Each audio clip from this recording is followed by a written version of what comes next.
Hello Pork Brains, and welcome to the 7-Hour Lore, a new show where me and my buddy Groovy and I are going to talk about the dark stories behind some of our favorite Half-Life characters. It's going to be very educational. Take it away, Groovy. The canals of City 17. Dirty, dangerous, and downright disgusting. If you're planning a vacation to City 17, you can surely give these a miss. However, in a dark, unsuspecting corner of this once beautiful shipping canal lies a woman with a story you've probably never heard of. Lord nerds, get your flippers on, because we're about to deep dive into the story of the famous airboat lady, also known as GINA Cross. Now, if you're a Half-Life superfan like us, that name might sound familiar. Well, GINA Cross was one of the two playable characters in the Dreamcast exclusive co-op story for Half-Life 1, Half-Life Decay. GINA's a modern-day genius, smart enough to invent the HEV suit that helps Gordon fight off the monsters and look cool doing it. But it turns out that high-impact reactive armor isn't her only specialty. This chick knows everything you'd ever need to know about airboats. So this is where we separate the true fans from the lame old gamers who only play through the games once.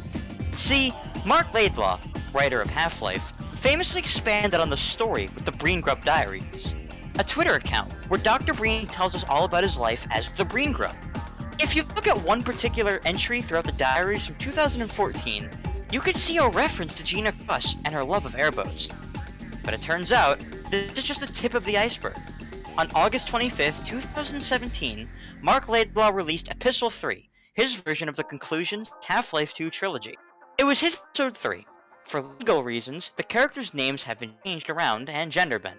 What you really need to know is that GINA Cross has been turned into Peter Croft, who is now living as a grub just like Dr. Breen. He told me that it was his job to separate the clean water from the dirty water.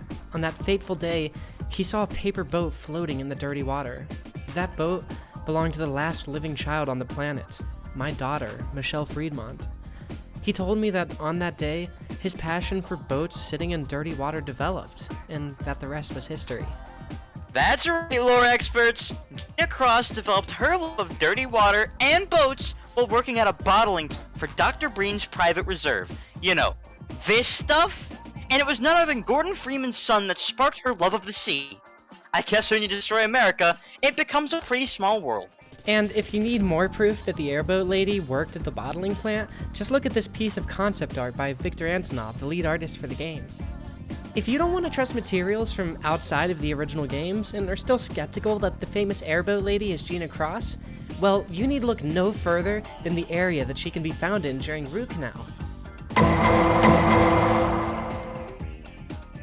That's right, 2 barrels, 2 crates. What's so special about 2, you might ask? Well, if you learned how to activate the super secret Easter egg at the end of Half-Life Decay, you'll have a slim chance of hearing GINA say this. But it doesn't matter now. Rest, my friends. We did it. Favorite numbers, too. Unfortunately, moments after Gordon left with GINA's airboat, she was killed by headcrabs. That's it for today's lore video. This has been Leadhead, Groovy Gray, and I. Peace out, lore mongers. We'll catch you in the next video.